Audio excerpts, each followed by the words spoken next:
جنات جن سے آج کل ہم لوگ ڈرتے ہیں، ہر گھر میں جنات کا ڈیرا ہے، کوئی بھی بات ہو تو جنات کی طرف منسوب ہے، عورتوں کو بڑے جن ہوتے ہیں، بڑا فلاں۔ تو یہ ساری مخلوق حضرت سلیمان علیہ السلام کی محتاط تھی، حتیٰ کہ قرآن مجید کے اندر جنات سے مختلف کام لینے کی بات سلیمان علیہ السلام کی طرف سے آتی ہے۔ آخری وقت میں بھی جب سلیمان علیہ السلام کا وصال ہوا، قرآن مجید کے اندر موجود ہے کہ جنات اس وقت بھی کام پر لگے ہوئے تھے۔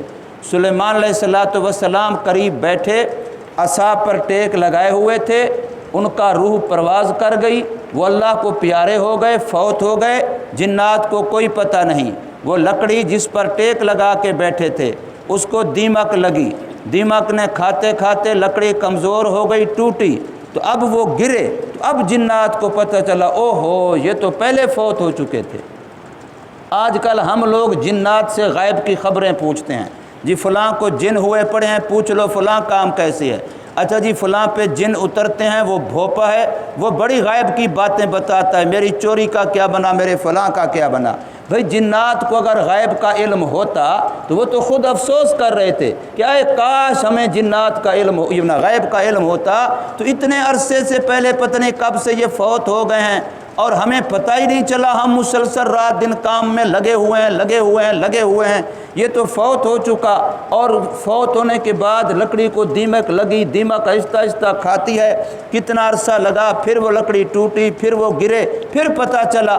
اس لیے کہ اللہ تبارک و تعالی نے انبیاء کے اجساد کو ایسا محفوظ اور معصوم بنایا ہے کہ مرنے سے پہلے جیسے ان کا جسم محفوظ معصوم ہوتا ہے، ان کے پسینے سے بھی بدبو نہیں آتی، تو ان کے پیشاب و پاخانہ سے بھی بدبو نہیں آتی، تو بالکل ایسے ہی انبیاء کے اجساد مرنے کے بعد بھی، چاہے وہ زمین کے اوپر رہیں چاہے وہ زمین کے اندر رہیں، اللہ نے ان کو زمین پر اور زمین کے تمام کیڑوں مکوڑوں پر حرام کر دیا ہے کہ وہ ان جسموں کو نقصان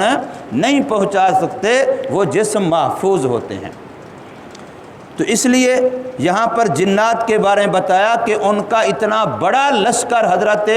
سلیمان علیہ السلام کے تابع تھا، لیکن وہ انسان کے خادم ہیں، وحی کے تابع ہیں۔ قرآن مجید کا علم یہ اصل علم ہے، یہ کالا علم ہو گیا، فلاں علم ہو گیا، فلاں علم ہو گیا، اور اس کا توڑ بھی کالے علم سے ہوگا۔ قطعاً یہ بات غلط ہے، کالے علم ہوں یا سفید علم ہوں، قرآن کے مقابلے میں کسی کی کوئی حیثیت نہیں ہے۔ سب سے برتر، سب سے بالا اعلیٰ، سب سے فوقیت رکھنے والا علم علم قرآن ہے، علم وحی ہے، اس کے مقابلے میں کالا جادو وادو کچھ بھی نہیں ہے۔ یہ محض شیطان کی ایک چال ہے جو ہمیں بہت سارے